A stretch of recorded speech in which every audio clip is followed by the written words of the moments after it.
This is your show. We're here for y'all. We are here for you. Okay, I'm gonna share my screen. Welcome everybody. My name's Armand King. Briefly, the founder of Walk With Me Impact. We are an education arm of mentoring. We supply education material to mentoring groups throughout North America. We're in Canada right now with two youth groups out there. Coming from a place of lived experience of if you had a box check at risk youth, I'm sure myself and the team can check off all of those boxes. And we have been in the work of helping youth for myself for the past 14 years. Really commend the work that you all do as mentorship. I respect it. There's not too many of us. It may feel like there's a bunch of people doing this work, but there really aren't. You are the few, the chosen, and for whatever reason, your heart's been touched to do this work. So hats off to you. Salute. Thank you for what you're doing. And steel sharp is steel. Anything we can add to make us all better, then we're here for that. Without you doing the work you're doing, it just makes it that much harder out here. And I'll just say personally, heart's heavy right now. I lost a real close friend yesterday to a heart attack, young man. And then today, in the middle of my session, I got a phone call that another friend of mine died of a fentanyl overdose. So the need for that mentorship, is extreme. I'm gonna go ahead and share my screen now. And let's get this party started. Let me We will double check, make sure that. All right, y'all. Is my screen visible to everyone? Yes, sir. I see it. Yes, got it. Thank you. Okay. And you got it. Let's go. All right. Hello, everybody. This is a presentation on understanding gang culture in San Diego County. What does it mean to be from a gang? I'm your lived experience expert, Vincent Stallcup. I like to ask everybody if you guys don't mind taking notes, write down any questions you may have so we don't have to stop through the presentation, and I can open the floor after the presentation so everybody could chime in or ask their questions. You could go ahead and go to the next slide, please. So like I was saying, here's the presentation. I'm not going to be reading directly off the presentation. I'm going to be just talking. So if you guys want to take notes on what's up there, I know somebody's recording it. You guys do what you do, but I'm going to be just going through it with my input. So first of all, I just want to say that some things I might say today, they may impact you in a negative way, and I'd like to apologize in advance. This is all raw and uncut in actual real life. The things I say, they may trigger you, and they may also trigger me. I've experienced plenty of traumatic events in life, but I've learned to use these experiences in a positive light to inform and educate others. Like I said, I'm going to leave time at the end. So take any notes or write down any questions you have. You could go to the next slide, please.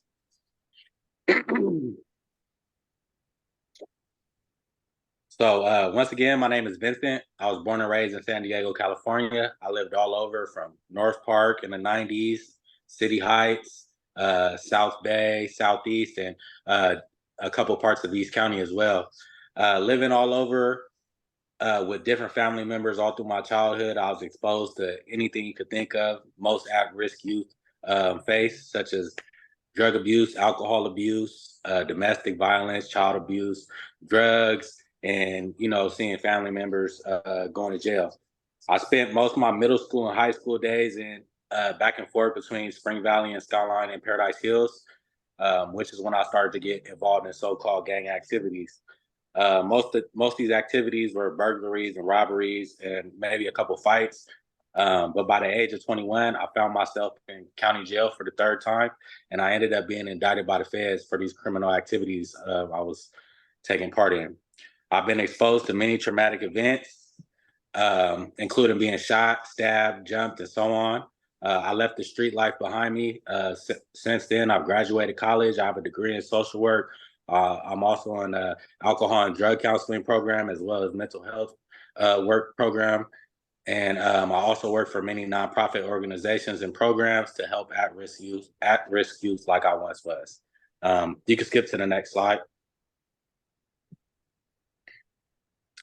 So here's like a brief history of gang banging in the U.S. In the 1960s and 70s, most of the gangs were actually organizations that provided protection and resources to their communities. And most of the time, when there was violence between gangs, it wasn't over a color or a neighborhood. It was just most of the time it was a personal issue, and it would be an isolated incident of some hand-to-hand combat. But by the 1980s, most civil rights leaders were assassinated. Most of these organizations were infiltrated by, the feds, COINTELPRO, things like that.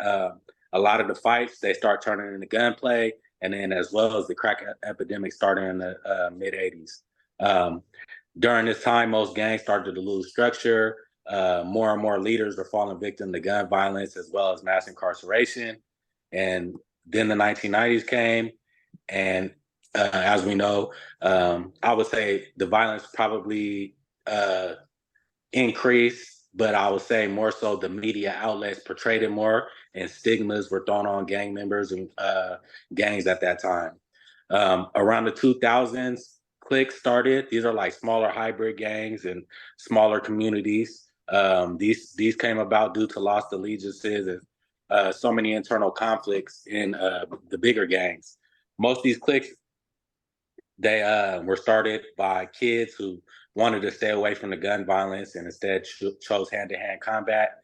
But now, 20 years later, in the 2020s, everybody's playing with guns. I'll say in 2010, social media blew up, and there's exposure to gang banging all across America in every city, from Chicago to LA to all these places. Everything's trending now. So you got people being proud to have ops, you got sticks and blicks and all this new slang talk, and it's just all glorified on social media. So I just don't see an end in sight with all this new, I guess you would say, like a new exposure to gang activity now. It's not just in your face, it's in your phone, it's on your TV now, even worse than it was in the 90s. You could go ahead and go to the next slide, please. What is a gang? So there's a database used by law enforcement in California called Cal Gangs, and they pretty much label a gang any group of 3 or more people that are associated or organized to commit crimes together. And also they have to share like a common name, color, symbol, or anything, kind of like a frat, or, if you just got a favorite color or something, things like that. So like, and then on top of that, it's just 3 people. I remember when I was a kid and we used to go to the mall, they used to break up any groups of kids that were more than 3 people at Parkway Plaza for sure. I don't remember the other malls, but I know for sure that was a thing in Oklahoma City. No more than 3 people. And then it just made me think that like when we went to the mall, we would get into fights, or we might steal. If we all had on like Padre jerseys or blue jeans or something, we would be we could be potentially be labeled as a gang just by committing the crime, having a common color and being together. And that's pretty much what Cal Gangs describes as a gang. You could go to the next slide, please. Am I a documented gang member? A lot of people in California ended up documented. I know I'm documented when my name comes up, my gang name comes up. So sometimes if I get pulled over for traffic violations, they come up and call me by my other name, trying to be funny and stuff like that. But it is an actual database, and you can become a part of it. You could go to the next slide, please, so we could go over the criteria. So the first thing is self-admitted, which a lot of people won't. A lot of people. I would hope that you don't self-admit to the police that you're a gang member, but some people do because they're so banged out and take so much pride in their gang. They do so. Also, association. Now that I think about association, when I was on probation, I actually got a violation for gang association and had to go to jail, be away from my son for a couple months because I was with my cousin and a friend that has been my friend since childhood. So that's another reason why. Gang symbols, just like you know, even like a belt buckle. Like I remember back in the day, people would have a belt buckle and say you put your initial, your first initial. They could say that that's a gang symbol. Clothing and colors, like I said, blue jeans. Like you could wear blue jeans and might get documented. Criminal activity that is like a gang crime, whatever they consider a gang crime. Arrest records, documented evidence and testimony, physical evidence such as pictures, which is why I ended up getting the violation because there's a picture of us together. So, and then also geographic location. So you think about it, a lot of people, excuse me, especially kids, you don't have a car, so you're stuck in the place that you live. So going to your community library, going to school, going to the park, going to the pharmacy, like just doing that, you could get documented because that's your demographic area where you live. And that's another criteria. You could go to the next slide, please. So the only problem, I mean, not only problem, but one of the biggest problems with CalGang's database is there was an audit. Well, they did some auditing on him, and there was a bunch of red flags. But the craziest thing that I learned is about a 1-year-old being on there. And that really hit me hard because I have a 1-year-old daughter, and I know what she's capable of, and I know that she can't be a gangbanger. So it's just like, how do you put an infant, an infant on a database as a gang member, and you're a public servant? You know, this is somebody that's getting paid from our taxes, and they're taking advantage of infants and putting them in a database that they're going to be stuck on. It's just mind blowing to me. And that's Cal Gangs for you, the database that's used by law enforcement. You could go to the next slide, please. So the city, San Diego County, the response to gang activity has never been to provide resources or mentorship. In fact, I was history. I was a part of a clique that was being investigated when we were still all in high school. And from that, a lot of us were thrown in the criminal justice system, and we had to learn firsthand about public defenders handing us over to the DA, had to learn about gang enhancements, had to learn about scare tactics. And even some people ended up getting double jeopardy, like getting charged by the feds and the state. And just like, I don't know, indictments, they just get thrown around like hacky sacks or frisbees. And people that are loosely associated ending up on indictments is just like, you could literally, like, I want to say substance abuse is real. Mental health is a real dilemma. Like I said, I go to school for these things, and I've been in the feds, and people have been on indictments for calling their childhood friend and asking for drugs, not to purchase them, to sell them, but they actually need the drugs because they're addicted. Addiction is a real thing, or it's their coping mechanism living in such a stressful environment, dealing with such things. All they wanted to do was get high, and they ended up on an indictment as a drug dealer or a kingpin because they called somebody and asked for drugs. So the criminal justice system is just, you know, out to just throw everybody in that gang. Once they throw the gang thing on you, you know, you're ostracized. That's it. You're a gang member. You're a predator, pretty much. So that's how that goes. We could go to the next slide. So what is a gang member? Since we're talking about gangs, I wanted to kind of go over the difference between gang members and gang bangers. A lot of gang members aren't actively gang banging. They just from somewhere. Their parents might be from there. They're from the community. These are just people that ended up.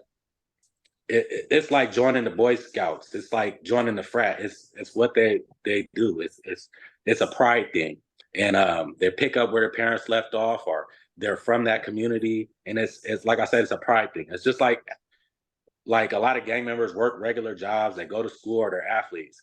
But gang bangers are people that are actually active in the streets. Every day they're trying to put in work to further their recognition and their image of their gang and their reputation amongst their gang.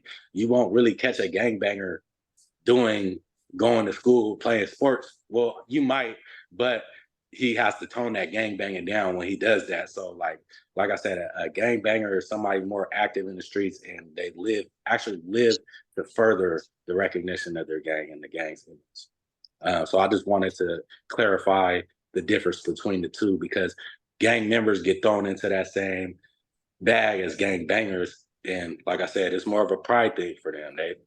They're not intense. They're not. Their reasons of being a gang member is not to intentionally harm other people from another side of town. It's just I don't like them. You could go on to the next slide.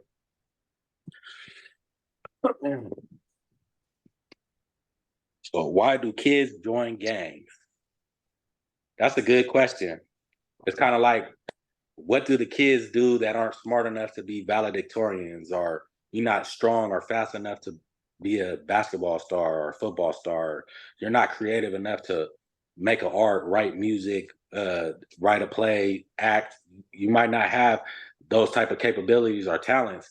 And then to double in the lack of resources and opportunities in the community, some kids, they have to turn to the gang. That's the only thing they can do. Other kids, they might be infatuated with the culture and they join, and they really want to become somebody they seen. They might have been influenced by an older uncle or dad, and they wanted to be that OG that they grew up watching, and they're infatuated with that. So that's why they joined the gang. Some kids might have lost a childhood friend to a rival gang, and they have so much emotion stored inside of them, they want to go and do something to the rival gang, so they just become part of the gang. um, Also, kids just like I said, follow their older siblings, their parents' footsteps. It's a regular thing in the community to just be part of a gang. Like I said, it's just like joining the Boy Scouts, just like signing up for flag football. Like it's just as regular as that in San Diego for sure. You could go ahead and go to the next slide, please. Um, this slide is kind of like on the current state of gang banging. I would say from what I've seen, my experiences, and the things I see, gang banging today in 2024, there's very little structure amongst gangs. From, like I said, it's been going on for decades. So the OGs, they're gone. They're doing a 20-year bid, or they're gone off the earth already, and the people that learn from them and so on, it's to where now there's no structure. It's just like a free for all. Leadership's been lost over time. There's not really any leadership. That's why it's a lot of internal conflict now. A lot of deaths in the streets of San Diego could be attributed to members of the same gang, which I've seen many times, because there's no structure. It's so much gunplay now, to where there's no more going to the park and getting down with your so-called homie. Now we're really funking, and guns are getting involved. Also, if you're from somewhere, like literally, if you're from that community, it's like to your enemies, you're from there. Nowadays, like, I mean, it's always been like that. That's not even a nowadays thing. Like, if you're from there, if you're from said community, and the other said community drives through, they're not going to say, "Oh, he just goes to school. Leave him alone." To them, that's a rival gang member. So because of that, a lot of people have no choice but to embrace it. Like, you know what? They think I'm from there. Forget it. I'm gonna just be from there. And then also, the current state now is like these small crews and cliques that I talked about earlier. They're, to the law enforcement, to outsiders looking in, they're gangs, even though they might not be gangs. They might just all hang out and go to parties and dance together, but they're getting labeled and they receive the same stigmas as a traditional gang. You could go ahead and go to the next slide, please. So like I said, in the beginning, if you guys wrote down any questions, I'd love to answer them. Also, I know that I have some colleagues in here, and I'm not perfect, but I know that I might have missed out on some things. So if there's anything you might want to add that I missed, or anything you want to chime in on, or further the impact of what I'm saying, if you feel like I didn't cover it, feel free to speak up. And like I said, any questions, pointers, I'm all here to hear anything anybody got to say. And thank you guys for letting me provide this presentation to you all tonight. Well, first, Vincent, I want to say thank you. And one thing we want to bring is we want to bring an authentic voice. And my besides myself, I know Mac Lovio's on here, lived experience. My bro DeAndre Brooks on here, lived That's experience fair. as well. And yeah, you want to hear from people directly that have lived it, been through it. And as human beings, as everybody on this line, everybody may have a different take, different set of experiences, and this isn't a cookie cutter thing. So please Yes. ask questions. And one thing I wanted to chime in on it to add to Vincent, one of the things when it came to why it was so important to talk about that Cal Gangs database.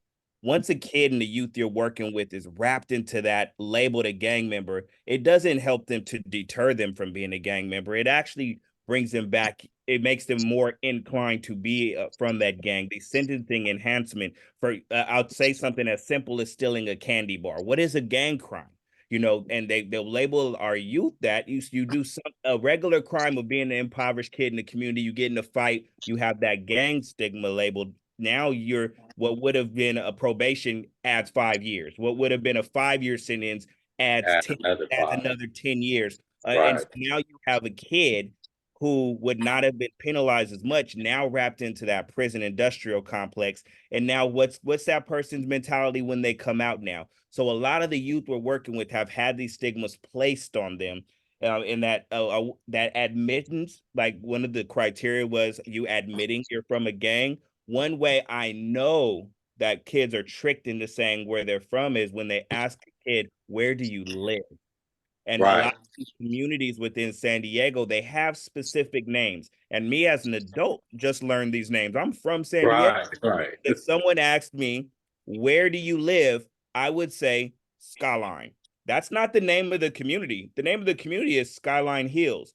So in a way that you just admitted you're from the Skyline gang. Or if I said, where do you live? To me, that this place over here, I just found it was called Mount Hope. I call it the coast. The I grew up coast, the my hood. whole life calling Right. this place the coast. And if you ask me where you at, I would say the The coast. coast. But Right. now I just not knowingly was tricked into a cow gang's database. We need to know these things so we can also Sure. empower youth. I've seen that happen too when I was a kid. I've Because we been never there. knew the coast was Memorial. I had to No, be no, don't say Memorial. that. Say Memorial. Nobody Like, calls it Memorial. Nobody calls right, it community of Skyline Hills. So right. these are tricks that, and The we Bay must Terraces. Bay Terraces. Right. No one calls it that growing up in these communities. So in the other criteria, frequenting a gang area. What if I lived there? Wouldn't I frequent that area? So it's just it's so as we address gang issues, we must know everything that these youth are For sure. dealing with. And the last thing before I shut my mouth right on this point right now is what one of the things was what leads youth into being from a gang. Now imagine being that impoverished youth who's been already feel rejected by society. I can't afford the little league that cost money. I can't afford these other clubs or make the grade point average to get into these other organizations. And naturally, as a human being, I want to be accepted. Now, Right. here's this other group of kids in the same circumstances I am, and they'll accept me. And the only thing I have to bring to that group is heart. Matter of fact, the more Big. heart I bring, the more they embrace me, the more I build a name for myself. And I don't care if you could be in the corporate world, you love and want to build a name for yourself. That is like a natural human thing. But unfortunately, the only option these kids have is the quote unquote gang. And that same gang, these are kids I went to preschool with, high Hmm. school with. So, and me, and I'm 42 years old. I am not an active gang banger, but I am from somewhere. I have a Right. group of friends I love, little homies. And when we meet each other, we have a certain handshake and we shake each other's hands like that. And you feel pride when you do it. Right. We might not Right. even talk about it, but you're extra because you Right. feel it. It's a The love, brotherhood. it's a brotherhood. And I will always be from there. Do I commit crimes? Never. Would I give mislead and put people in the wrong direction? Never. Never. So Never. the judgment on that stigma I'm from somewhere, I have a certain sign that's incorrect. And especially what we pointed to, we are 7 decades into what we call quote unquote gang culture. Things are not Boys in the Hood, the movie Colors. These kids are born into this, most of them. Their Right. parents, their Right. grandparents, their Great. uncles, The cousins, great grandparents. their My great son's grand. great grandparents. That's This is crazy. for real. So it is. So the mentality, there's a slight switch that these kids, most kids aren't even getting jumped in. Like we have this stigma. Like I live here, I'm from here, I was born in this. So whether I'm out committing crimes is a crime. Being a gang member is not a Not crime. a crime for So sure. I say that because I want to break as we're dealing with the youth that we don't as mentors put that stigma on them and classify them. So we Right. may help them different or look at them different. No, this Destigmatized. is destigmatized. These youth need your help. Um, hands are up. DeAndre shaking his head. I think he needs to testify to something. We gonna Right, right, right. um um uh I don't want to mess your name up. It says Attila. Yeah, that's close enough. Okay. So you almost answered my question, and that was, would it be safe to say that you and Vince are gang members, but you're not gang bangers? Am I getting that right? So to clarification too, where I'm using the word gang because that's what society classifies us. Right, When I was Right. growing up, we were anti-gang. We didn't want to right, be from the gang, but we were a crew of kids that hung together, and society will label us a gang. But right. me and my crew, we didn't. We If didn't. anything, it was a clique. It If was a anything, it clique. was a clique. Yeah. It was a And crew. I get that because that's still they're like family to you, right?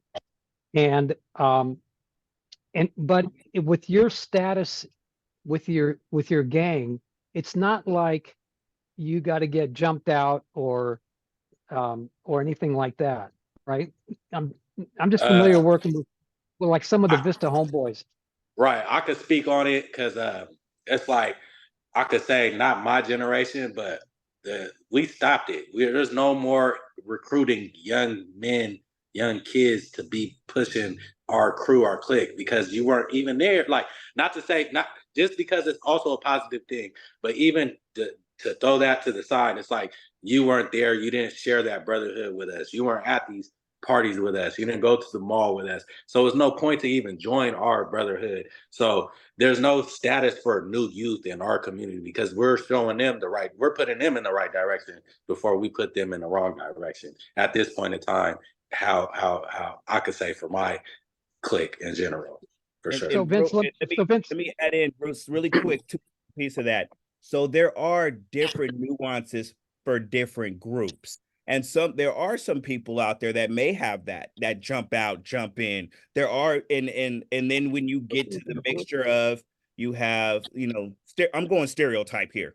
You have Latino Mexican gangs, you have black gangs on some stereotypical stuff, what's going on. And even amongst the Mexican gangs, there's nuances of ways they operate. There's differences amongst black gangs. There's differences, the cliques, crews. So if also to add in here that to cookie cutter, because I know how this group operates, that means they all operate like that. As mentors, that needs to be gone because it's okay, not true. Okay. okay, thanks. That helps because like with the Hispanic gang, predominantly the Vista homeboys that some of my boys have been sitting in my circle from, they talk about still getting jumped in or jumped out and All right. things like that. But what you just explained to me is, every group's got their own nuances and Right. things like that. And I get that. What So you'll find Vince, too is some of those guys that are getting jumped in, they're not really from the hood. They're not Right. really from that Right. gang. And they'll punk those people. They'll Yeah. say, "Oh yeah, if you want to be down, we're gonna jump you in." And they're really what we call a crash dummy or a clown. Exactly. And because believe me, the OG from that hood, his nephew's son, more than likely is not getting jumped in. He was already part of the He's gang. from there. He's from there. So there From even there. amongst there's You don't nuance. got to get jumped on. I was born into this. I was born into this. Yeah, I could say from my experience, from my clique, when people would come from Chula Vista or something like that, like we didn't have to get jumped in. Like we were fighting amongst each other our whole childhood. So when the new people come around, we got to make sure you down. So you got to get jumped. you finna run these fades. And if not, then you can't come around no more. So it's most of the time the people getting jumped on, they are the outsiders. Because if they was there, they would have been there from the day one to not get jumped in. Everybody would have knew they was down. Got it. So, Wow. let me go to DeAndre and then Joe. DeAndre, you were about to chime in on something? And Yeah. DeAndre, please announce, if you don't mind, who are you? Right. Community, neighborhood, who are you? I think Big Bro need to chime in on this on them enhancements for sure. Oh, please. Oh, For yeah. sure. Definitely. Well, good evening, everyone. My name is DeAndre Brooks. I'm a San Diego native. I grew up in the coast, the Stockton Memorial area, and I also chair the San Diego Commission on Gang Prevention and Intervention. I'm formerly incarcerated, spent 10 years in prison from the age of 17 to 27, and since I've been home, been a community advocate, earned my bachelor's degree in criminal justice, and most recently my master's degree in public administration, looking to give back, advocate, and speak to the lifestyle. And as Vincent was going, enhancements, that's like a serious thing. Most individuals are going to make mistakes no matter what growing up. So if you live in a certain community that's already labeled as a gang neighborhood, which the majority of neighborhoods are, and you take a bike, steal somebody's cell phone, or get in a fight, you're going to get a gang enhancement for that, and be connected to the neighborhood. So those are just some of the things that we try to like look out for. We don't want that net to be like cast wide over everyone. So it's important to have like conversations and discussions like this to go over the different nuances and different things that transpire. And Armand's right. Some gangs, you might have that jump in and jump out. Most gangs you don't, especially like on the African American side. That is the thing with the Hispanic gangs, though, that they're like, you have to get jumped in and out. And on both ends, like if you just grow up in a neighborhood, you're definitely not getting jumped in. Like I didn't get jumped in my gang, and I was really over there, like one of those guys from over there, along with a lot of other individuals. But that just kind of comes about when individuals kind of like are they move into the neighborhood on later on in their life, or they're not necessarily connected to that inner circle, and just like they said, crash dummies. But appreciate the opportunity to be here tonight. These discussions are very, very important to have in order to break down all those different nuances and continue to do the work that we're doing. Thank you. Joe? Yeah, thanks, Armand. And hey, Vincent, thank you too.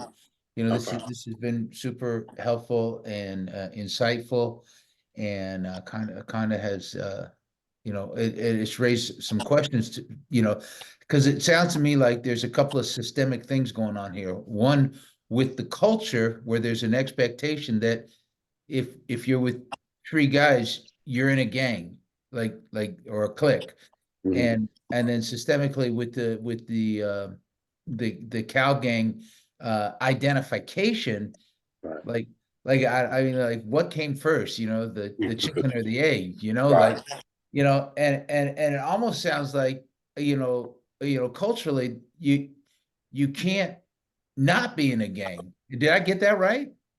Pretty much, like I said, yeah. if Okay. you're from there, you're from there. If you're from there, you're from there. And even if you're not from there, like I said, 2024, you're on your phone, and if it's a culture, it's a subculture, right? And okay. if you want to be a part of it, then I'm gonna go be a part of it. So it's like, what neighborhood you live in? Right. And somebody who's a rival gang member saying, I'll just take two neighborhoods. Don't hold this against me. Say I'm a rival Lincoln Park and Skyline, and someone from Lincoln Park approaches you and you live in Skyline, and they'll say, where are you from? And if your answer is, I'm not from anywhere, I don't gangbang. Where you live at? Where do you live at? Where's your grandmother live at? What school do you go to? Now, now you answer any of those questions from that rival neighborhood, you're from there, and now we have a problem. So the kid is like, well, shoot, I'm gonna fight anyway. I might as well be from the neighborhood. This is really fascinating, because I remember when we first started going down to the King Chavez schools. We were in all three at one point, and we were talking about going from excellence to prep. And the boys go, do you guys have permission? And I went, for what? Well, you can't go down there. Do they know you? Do they know you're coming? You're here. You can't go there.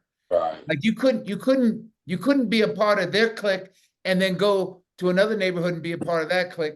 Because I guess because we showed up, we were part of something, and the boys, and these are like 13-year-old boys, like worrying about us whether or not we should be doing that, you know? Right. And so this conversation brings that conversation into a whole new light, you know? Sure. That being said, imagine certain kids that your Yeah. group is being held it might even be in the same community, but it's on this side of the community. And you're wondering, the kid might not even tell you why I'm not coming as Yeah. often. I'm not going to walk there. I'm not going to catch the bus. Yeah. I'm taking a chance with my life just walking around the corner Yeah. because this crew runs that apartment complex. And Right. they're not necessarily giving you that information, but he's like, why aren't you showing up? You know, like, Yeah. you were here the other day. Well, I had a ride the other day. I Yeah. had a pickup the other day. Yeah. Yeah. That So just reminds me. I what- was gonna say it kind of reminds me of when I was a kid and we played Pop Warner football, and we knew like we had to be prepared to be in and out of certain games, like with VP or like this different teams that we played. Is we go into that park and we leaving. Ain't no Yeah. hanging around the snack bar, none of that. We go in Yeah, there, yeah. we playing our game, we out of there. So that kind of reminded me of that, how you said that. And that sounds like a respect thing too, not just Right. as a safety thing. It's a respect thing. Yeah. Right. So yeah. Well, I'll tell you, you know, we're in 40 schools. Oh, by the way, I'm Joe Sigurdson, and I'm with Boys to Men San Diego. Pleasure meeting. And you know, we're in 40 schools, and a lot of our schools are in you know, I know there's gang activity in the school, but if it's an expectation culturally that if you got three homeboys and you're a clique, you know, Right. you're a gang member, you're not a gang banger, but you're a gang. Right. Then it sounds to me like in a lot like all of the boys in our program are in a gang. Probably. Probably. And I would From the say, outside looking in to an yeah, outsider. definitely. To them, they might not know it or think it. Right. Okay. Okay, But that's a on the good point outside of looking clarity, in, to law Vincent. enforcement, Yeah. the judicial system, Yeah, yeah. you know, so they might not think that. We never thought that. Like Armand said, anti-gang. We don't want to be from a gang. We want to be the cool fly guys that get the girls and lead the party. We don't want to be there fighting and doing all that other stuff. So but still on the outside looking in, that's a gang. And without doing an actual survey, my opinion is you'll find that less than 5% of that gang is actually out there shooting, putting in work like that. The rest for of the sure. folks are Yeah. I have a homie who's a general in the army right now that when he comes home, he's saying blood, he's shaking hands with he is from that gang. I have another friend who's a physician in Tennessee, well educated. He's from his gang. You know, there's levels to this in your involvement. Now, just because I'm from this neighborhood, does that mean I'm out here doing wrong? And I pound that in your heads definitely because as once again I know the group we're dealing with, and as we're working with youth, I want our lenses clean so we can really work with them, and we don't unintentionally stigmatize these kids ourselves. Oh, you're from, whether you see a tattoo on them, you see it shake, you know, the 13-year-olds in this group I had today, they all came in with a super special handshake, all of them. And I didn't shoot them down. I said, teach me it. That looks cool. What does it mean? What and what I would have labeled if they're all from a gang, like, no, their handshake actually was sophisticated and it meant something. It meant something about them getting money and grinding and hustling. Like it was not, I'm about to go steal or kill and I'm from this gang, but they had so looking beyond the stigmas, because had I had a different lens, I would have just said, oh, they're and I would have treated those young men differently rather than being open to them and embracing them. And I would have did like society did and stigmatize them and put them in a box. Right. McLovio, are you on here, man? I see you, man.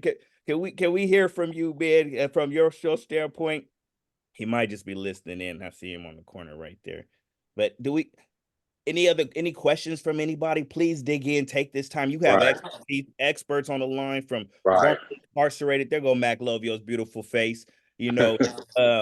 Shoot, shot, stabbed, imprisoned, gang members, gang documented. You have them on the line right now. Utilize this. I'm glad you're saying that, because we just want to add as much value as possible to this. The presentation is done. So any other value we can add to you, just please don't hesitate to ask any questions, any even pointers, anything that you need clarified. Please don't hesitate to ask. Got a hand up right now. I'd like to ask a question. It sounds like historically, many people think that the only way that you can have any credibility with a younger person is to have had the same background and experiences with them. From that perspective, I do not have the same background and experiences that many of you have shared in terms of your youth. So from your perspective, if I do not have the background and experiences that you shared, how can I still positively get the attention of young people? Or is it even possible? May I chime in on that really quick? Please. First off, my name is Maclovia III Marquez. I currently work with Walk With Me Impact. I'm a lived experience mentor, lived experience in general. And to chime off what you're asking, Mark, what I've noticed in our field, in our industry, we have a lot of people that their hearts are in this, but they might not have that lived experience. But you know what, Mark, you might have so much more credentials, you might have so much more training than me, you might have so much other, but that is the reason why you're in this conversation at the moment, so you can learn some more, so you can keep getting that, you can keep getting that different perspective. And I believe that when me personally, when I go to train other trainers, or when I'm there to train other mentors, and to give them knowledge and insight on how to be more impactful and be more knowledgeable about the trauma that these youth are enduring, that's what really matters. When you're getting that other perspective, getting those trainings, those certifications, when your heart is not only in it, but you're still trying to learn, you're still trying to get that different perspective, and I think that's what really matters. Thank you. Well, that's why I'm here tonight, to get exactly what you're talking about. This is my first step in that learning process that you just alluded to. And what I'm hoping is just that, with the difference in background and experience that I've had in my life, I'm hoping that I can demonstrate to many of these young people that there is an alternative. A very important alternative to what they're currently experiencing. So my objective in terms of joining the organization is to not only learn what I'm beginning to this evening, but I'm hoping that I can demonstrate to them that there is an alternative to what their current situation may be. But, and also to chime off what you're just saying, there may be a lot of things that I don't know, that our youth don't know, that you experience, you have so much knowledge on, how benefit us on, and we how benefit you on something else. That's why we just here playing ping pong with different perspectives, you know? Yeah, you took the words right out of my mouth. That's exactly what I was about to say. Like, everyone has so much to offer and different experiences, and you don't know what you like until you actually experience something. So when you're interacting with youth and you're having different conversations, you can find a topic just to bond over. And then, of course, individuals are going to ask you, like, well, what's your life experience been like? What have you been into? So different things that you have expertise in, you can introduce to them, and you never know. Individuals don't know what they like until they hear about it or they're actually exposed to it. So just exposing them to some of the jewels everyone has within themselves. Yeah, thank you so much. I wanted to chime in as well on that, because I was once youth that looked to, I didn't really have any positive male role models growing up. But I will admit, when a guy came around and he had some type of manhood about himself, and he was ready to reach out and educate and inform, and he was dressed professionally, I looked at that and I was I liked it. I wanted to hear what he had to say. So also, you might not come from the same background, but that guy's sharp right there. I know he's dropping gems. He's telling me something, and I'm receptive to that. So a lot of youth, they'll also be receptive to that positive male role model because, like I said, there might not be a positive male role model. There might only be negative male role models. So you can be that one positive role model. Armand, I met him when I was young, and he wasn't. I'm not gonna say he wasn't a positive male role model at the time, but the Armand I met when I was 18, opposed to the Armand that I came around when I got out of prison, he was sharp. He's in a suit. He's pulling up to city council meetings, and I want to listen to him more then than I did when I was 18. I wish I listened to him when I was 18. But like I said, that sharp intuition about a man is gonna intrigue a young man for sure. Well, thank you, Vincent, for that encouragement, because I also took from Armand that obviously he shared with us some very significant success stories in terms of friends of his. So Sure. I'm hoping that I can do just what you're talking about, demonstrate that there is an alternative and there are additional options relative to what their current experiences may be.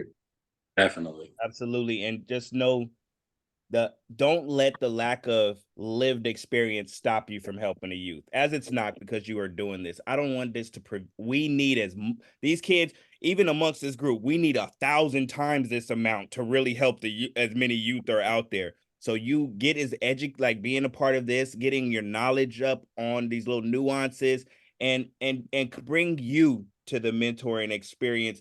But this definitely helps. The more understanding you have of the youth you're dealing with, the better you'll be able to reach them.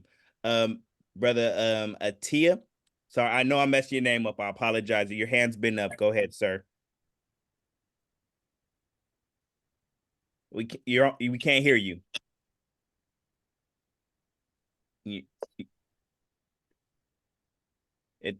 It's not the mute either.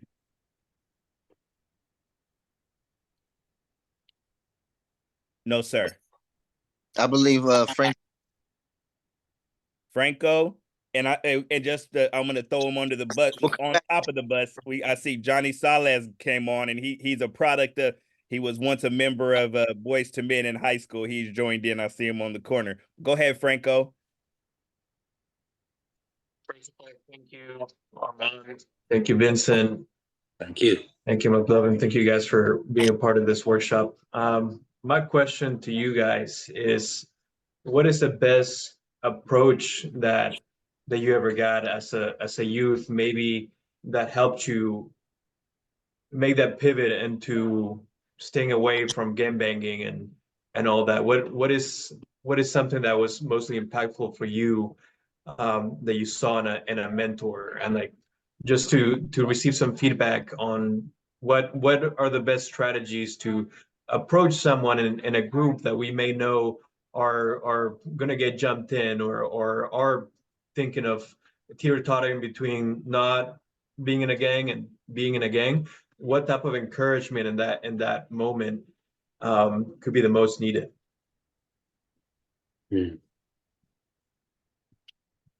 Well, first and foremost, I would like to say thank you for that question. I almost teared up right now when you asked me that. People will not listen to you if you're not listening to yourself. So you could give out all this advice. You could be like, oh, I need you to stay out of trouble. I need you to stop drinking. I need you to exercise. But if you're not exercising, you're not working on yourself mentally, physically, spiritually. If you're not practicing what you preach, I believe other human beings, even are not going to listen to you at all. And to answer the second part of that question, I believe having a positive male model that does that. There's not too many positive male role models out here that are practicing what they preach, or living by their own standards that they're setting for others. And I believe when I seen that, that was a huge turning point for myself, because I have my stepfather. He always used to tell me, "Always stay out of gangs, stay out of this." But you know what I'm saying? He had a bunch of prison tattoos and all this stuff. So I'm like, yeah, man, whatever. But it's like when you see someone that practices they preach, when they hold value in the words that they speak, I believe that goes a very long way. If I could double back on that, I would say sometimes I know it's easy to say don't gangbang or don't do this or don't do that, but sometimes a person needs to hear what they should do instead of that. Like, don't just say don't gangbang. Offer an opportunity, not saying personally offer an opportunity, but why gangbang? You could just why not go to college? You know you get paid to go to college. A lot of kids don't know you could get paid to go to college or go to electrician school. There's other opportunities that are actually out here that they might not have never heard of because there was never ever a positive male role model in their life. So it's okay to say stop gangbanging or don't gangbang, but just offer something after that. Also, like I said, for the mentors that deterred me from the street life, they had to offer some things that I never learned about learning about credit, opening a business, work experience, training, things like that. So if kids that are looking into becoming a gang member actually have an opportunity to do something else, they might not have to join the gang. They might join something else. So I would say, first of all, just don't do something without offering an alternative, and also be able to have the resources for the alternative. Do this, have some facts behind it, be sharp about how you say it, because those things are what's going to catch the youth. Is if you just sitting there BSing a kid and saying you don't have to do this, join the military, like say join the military and have a certain position, and then those guys they only go and do this and do that, and that might intrigue the kids. So figure out what it is they want, what it is they like, because they might not have that yet, and you might be that person that turns the light switch on for them. Hey, I'd sum up. Mother Teresa said, "Never invite me to a anti-war rally. I won't go. Invite me to a pro-peace rally." So, like Right.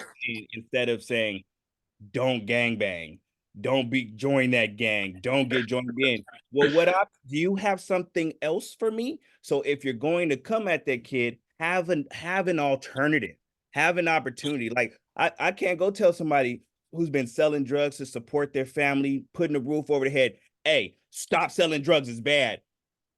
Okay, and now what? You don't have a job, you come with something else. Like he said, occupy that space. They're getting involved in these activities because that's what they're surrounded by, influenced by. Idle hands. Do you have an Devil alternative workshop. for me? Are you asking me what I'm into? Are you now bringing me to an art class? Because you thought it was graffiti, but I'm really a great artist. And I'm going to be quiet right now because I see Mr. Royster. Please chime in because he Yes. very Yes, sir. valuable. Mr. Royster, pop on and pop off, please. No, I appreciate you. No, thank you, gentlemen. Hey, what's going on, everybody? My name is Jonas Royster.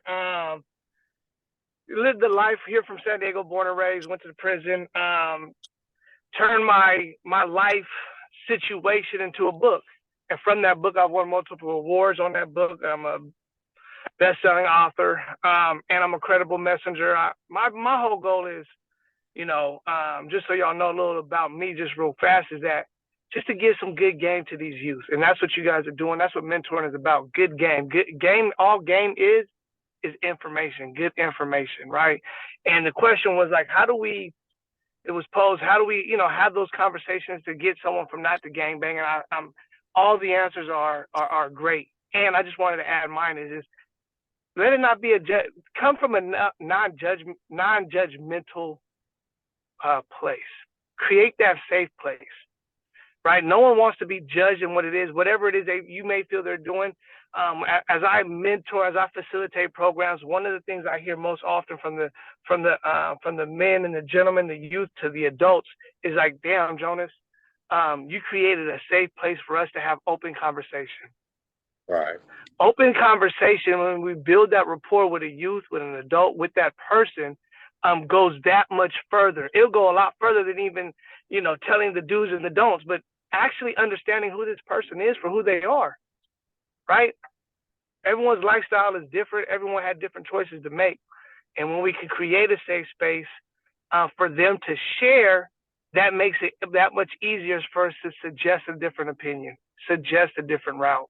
And so that's just something I wanted to answer from my experience as I continue to help the youth and men and women coming out of prison and the county jail. Sure. Thank you, Mr. Royster. Big Joe. Yeah, appreciate all of the feedback and the direction. It's actually a lot of it's really affirming for us culturally, and Boys to Men are, you know, we're not there to tell the boys what to do. We just tell them what we've done, and we don't you know, when they're talking about this stuff, we're never telling them what to do different. We're asking them, you know, open-ended questions about, is this what you want, or how's that working, or if we could wave a magic wand over this, is there anything you'd want to do different or have different, and what are you willing to do to create that? And our job is to apply support and accountability to their choices and give them those opportunities. But this is all very, very, very good stuff and affirming stuff. So I have two questions. First, is who's our young man? Is he gone now? Which one? The former Boys to former Men? Boys to Men kid. He's over there cutting hair because he's an amazing barber. Okay. Yes, he is. He is. Hey, oh, there he is. Johnny. Johnny Salas. There he is. Hey, Johnny. Johnny on the spot. Hey, what's up, brother? Hey, man. Sorry, I'm trying to multitask right now. I didn't mean to just come in. Good. I just want to know, who was your key mentor when you were in Boys to Men? Oh, it was Hector. I went to Mac Community Charter School. Okay. Yeah, great. Okay. And Oscar, right? Hector Yeah, and you Oscar? know him? Yeah, of course I know him. Yeah, I had went to Mac Community Charter School, and Hector was my mentor at the time, and awesome. We would go out to the back and we'd burn sage and yeah. Do the smudge, yeah, baby. All right, Johnny, you got the full immersion. Did you come up to the mountain and do the weekend? The leadership camp? Yeah. Yeah, I actually went twice. Oh, God bless you, Johnny. All right, good to see you. So that was one point I wanted to connect with, and then the second is, like, you know, we've got we've got a lot of our in-school mentors that have the time, have the heart, and want to serve our white grandfathers.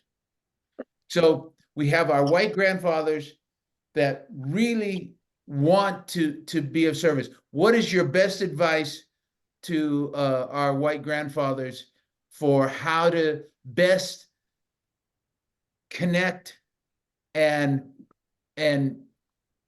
you know, work on winning the trust and the respect of our boys?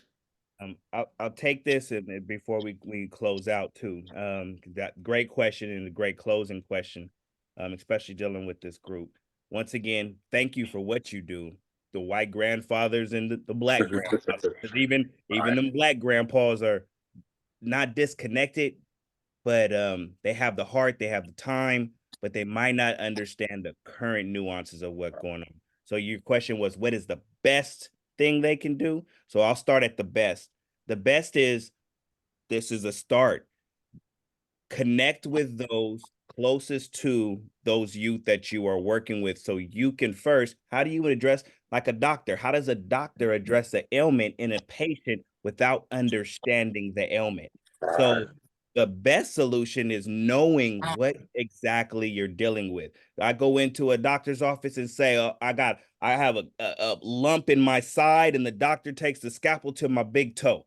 That, you know, so understanding what the ailment is, the best way to treat it, and that's through connecting with lived experience experts and people who do, and that's not just anybody, but people who do this work. And let this be an example of, we just brought that connection here. Let this not be the last time we connect. And because Your win is our win, is saving these lives. So, dear white grandpa, you are here, you have the time, we need you. Because Right. and but you gotta get the understanding of who and what you're working with. This is not Boys in the Hood, this is not Colors. The conditions may be the same that created them, but we're living in a different state than we were in 1996, then 2006. Right, for sure. And current understanding, and you might not like the hippity hop rap that's going on right now. I don't, not all of it. But trust me, I understand. For me to help those 12-year-olds that I went to today, I have to ask them, who are you listening to?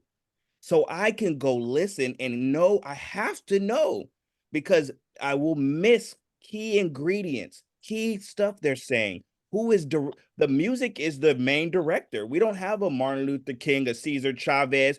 We got a Lil Uzi Vert. And you may not. That is who's directing them, right? And you don't know who's directing them, and you're so. The answer is we can just mentor all day long and support and have good role models. That's easy. We are not easy, but we can do that. But you said the best thing we can do, and the best thing is to have understanding. You are the doctor. So if you don't understand the ailment, the current situation, that you go into the doctor, I don't care if you went last month, they ask you a list of questions to find out what's currently going on with you so they can treat you. They're not going to treat you off 2 years ago diagnosis. So if we're working on 10 years ago, 50 years ago, 2 months ago diagnosis, we're not doing the best. So let that be it for now. We're here. And as you see, I've reached in DeAndre Brooks that was on here. He is the chair of San Diego's Gang Intervention and Prevention Commission. He's on here. Vincent Stalcup, who he's removed from the streets, but he's still in it. He's there. Right. He's dealing with these situations. Johnny Salas right now, if he opens up his shirt, there's a picture of a guy that's my cousin that was just murdered in 2021, Nufo Quintero. These are real life active people. Jonas Royster on here is that we have these people exist, and beyond us too. We're here. So leaning upon these experts, so that white grandpa and 42, and I wanted my 16-year-old youth in here because he's very, because even me, I may be lived experience from the hood, but I'm also getting gray, and there's a barrier there. So we need to constantly be bringing up our youth to replace us. So anyway, I'm going off on a tangent now, but get the understanding, and so we can do the best. Can we hear from Joshua? Yes, please, Joshua. Armand, just so you know, and until the next time, we all are in good hands. Speaking from personal knowledge, I know you and I have a little bit of history and whatnot. So Jonah's on here earlier. So for the most part, the things that were picked up today and moving onward to the next time, we'll be good, because I can help out with whatever seasoning they may need also, that we may need also. So yes, up until the next time, thank you for everything. I appreciate it, man. Good job. Now salute. Y'all keep doing the great work you're doing. That we need you, and we're here. All right. Thank you. Peace. Thank you, Vincent. All the homies. Appreciate you, brother. Y'all have a blessed night. Thank you, everyone. Thank you, everybody, for your time and your participation in this conversation. That means so much to me. Appreciate it. Thank you, guys. God bless. Have a blessed evening, gentlemen. Yeah. Good night, guys. Really nice. Thanks, guys.